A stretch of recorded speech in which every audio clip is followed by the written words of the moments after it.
So, hi guys. So, ang guest ko for tonight is, si Ate Ras. Pag hi, te. Say hi pa. Naririnig mo ba ako ng maayos? Yes. So, kaya siya ang guest kong, ngayong araw na ito, sa episode na to, si Ate Ras po is OFW from Hong Kong. Charot. I'm from Hong Kong.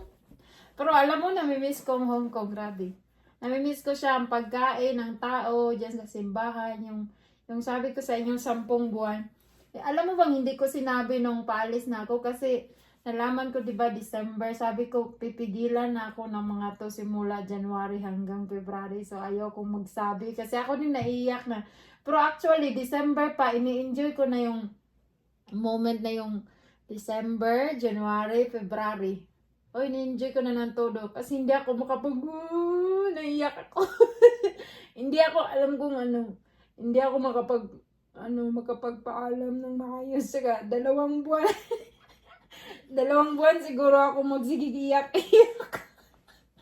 Kaya sabi ko, kaya sabi ko, hindi ako, magpapaalam ako ng malapit na kasi, di ba, kasi para isahang, na.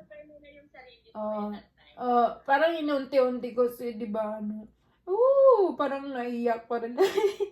Nainis ako. Tapos, sabi ko, isang beses ko lang tong pagpaalaman silang lahat.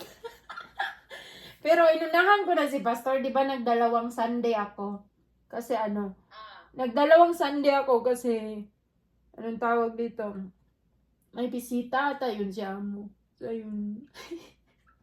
Sabi ko, December pa, nagpaalam na, alam ko na paalis na ako. Pero piniyagan ko din sila na, sabi niya sa akin na, dapat, at least, ano ba yan, parang naalala ko. Iyak naman ako.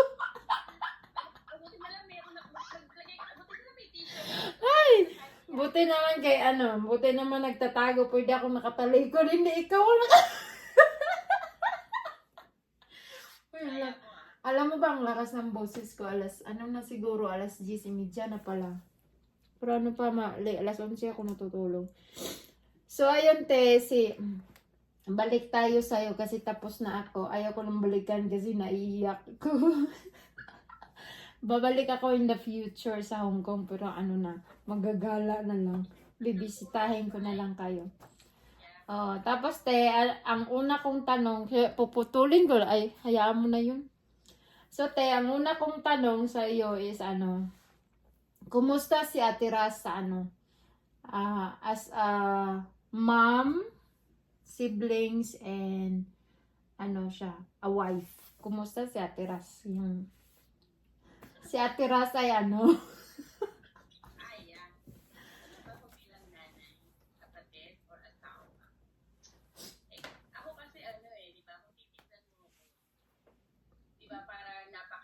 matapang. Napakatapang ko, di ba? Pero, ang totoo, masyado ako pagmahal sa mga kapatid ko. Siyempre, ganun din sa nanay. Sa mga anak ko. Di ba? Medyo strong lang ang personality ko sa asawa ko. Kasi I need to be tough. Yes. Sa asawa ka na. Alam ko mahal ko siya. Pero, siyempre, kailangan ko maging matapang. Kasi pag magkalayo kayo, no one can tell what will happen. Naiintindihan mo ako. So, I need to hold my feelings. Kailangan kong maramdaman niya na I'm okay kahit wala. Yung ganong attitude meron ako sa kanya. Asawa ko lang. Pero sa mga anak ko, syempre, ganon din. Kasi as a mother, kailangan ko silang disiplina kahit malayo ako. Diba? Alam nila na kahit malayo ako, kailangan nila akong irespeto, sundin, hindi ako, mahal ko mga anak ko, pero hindi ako yung tipo ng nanay na hindi ko showy. Hindi ka showy? Hindi talaga. Hindi ko showy sa, hindi. Inaano ko lang yun sa mga bagay-bagay na pag kailangan nila ng ganito, yun. Doon ako nakasuporta kasi hindi rin ako pala tawag sa kanila kasi mas nalulungkot ako kapag lagi ko silang nakikita. Pareho tayo. Oo, halo-halo, no? Basta yun, in one word, mapagmahal ako. Patulungin ako sa mga kapatid ko. Mga anak ko, basta, doon lang ako, fully support lang as a mother. Mhm. As a wife, hindi ako ano talaga. As a wife, parang doon ako baksak eh. Kasi hindi ako nagsasubmit kasi. Before, okay, not until now, nang umuwi ako. You know. Chirit, wag mo na ano yun, Sikreto. yun. Sa inyo na yun. Sa inyo na yun. Ilang years? Oo. Ilang years ka na nga dyan sa ano te? Hong Kong? Ano eh, 2012, January 18 ako napunta ng Hong Kong. So, more than 12 years na. Ikaw na magkano, galing ka sa math. Wow. 12 years. January. So, parang 12 years.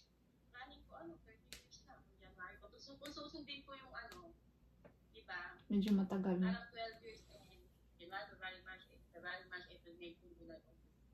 12 years and 7 months.